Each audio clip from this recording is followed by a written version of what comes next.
Hey, what's up guys? It's Chris from Daily Tech, and this is episode 3 of 4 in a mini-series exploring an amazing PS4 Pro setup. So we've already unboxed everything, gotten it all set up, we've looked at some settings, and also done some game demos, and now it's time to do some reviews of all the components and the setup as a whole. But make sure to stay tuned for the next episode because I'm gonna be comparing the Xbox One S versus the PS4 Pro. But just a quick note to let you know, any of the products in this series can be found in links down in the description if there's something that you wanna buy. And also, I'm gonna be giving away a PS4 Pro, so make sure to enter that giveaway using the link down in the description. But we're gonna go ahead and get started with the PS4 Pro because that's what this setup is all about. And specifically, this setup is meant to take advantage of that 4K resolution that Sony has been emphasizing. So the PS4 Pro effectively has double the graphics power, a faster CPU, and faster RAM compared to the regular PS4, and the big question here is how much better does gaming actually get? And for me, I think the answer honestly is a bit more than slightly better once everything's all averaged out. Now I say when everything is averaged out because every game that's optimized for the PS4 Pro is gonna take advantage of that new hardware in slightly different ways.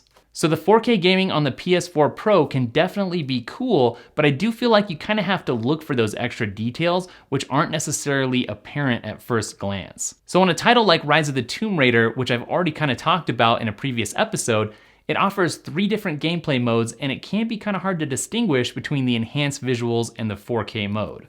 And of course, the PS4 Pro can handle HDR and it hooks up to the PSVR, so I'm gonna mention those here as well. Now, I've said this before, but HDR can sometimes feel like a bigger upgrade than 4K, and apparently several developers feel that way too. Uncharted 4, for instance, runs at 1440p, but includes HDR, and it looks pretty great still. Now, a big question that Nintendo's been wrestling with for several years is, can you have a lot of fun with lower specs? And I think that the PSVR absolutely answers that with a big yes. So whereas 4K, HDR, and virtual reality are all meant to make gaming more immersive, there's just no question that the PSVR is far more immersive than both 4K and HDR, in my opinion. Now, my initial reaction when I first played a game on the PSVR was, whoa, this is cool, wow.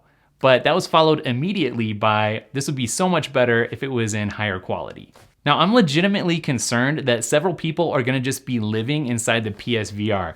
That's how addicting it is. I mean, they're gonna come up to eat, sleep, poop, and then head straight back in. But to be honest, in terms of trying out new experiences surrounding the PS4 Pro and this ecosystem, I think the PSVR definitely brought a bigger smile to my face than seeing the 4K and the HDR. For the most part, I just feel like VR gaming offers a bigger wow factor, even though the game mechanics can be kind of clunky. So I've got a few things to mention with the Samsung KS8000 in relation to using it with the PS4 Pro. The picture quality on this TV is absolutely astounding. 4K and HDR content looks absolutely gorgeous on this TV. I really love how there's almost no bezel around the edges of the TV, and I just like the look of it in general. But I really resent how reflective the screen is, especially when the content you're playing is really dark or black. But the low input lag and the recent price drops really make this an excellent gaming TV. So moving on to that VR gaming stand, which I bought to help declutter everything and hold those VR accessories. I'm really glad that I got this because it does significantly reduce clutter. Like I already mentioned in a previous episode, you end up with 1 charging cord instead of 3, and that helps a lot.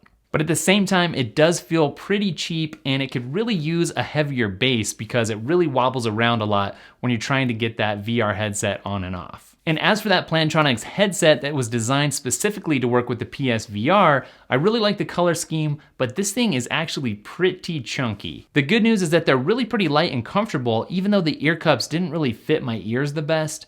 They're kind of somewhere in between on-ear and over-ear headphones, which is kind of odd. But it is cool that the ear cups here are vented, which means you won't be totally isolated from the world around you, and you'll still be able to hear a little bit of ambient noise. So those are some of my thoughts on the things inside this setup. Hopefully you found it useful, but there's still more to come, so stay tuned for the Xbox One S versus the PlayStation 4 Pro comparison. Don't forget to enter that giveaway by hitting the link down in the description, and don't forget to follow @DailyTech on Instagram, Snapchat, and Twitter, and stay tuned for the next episode starting right now.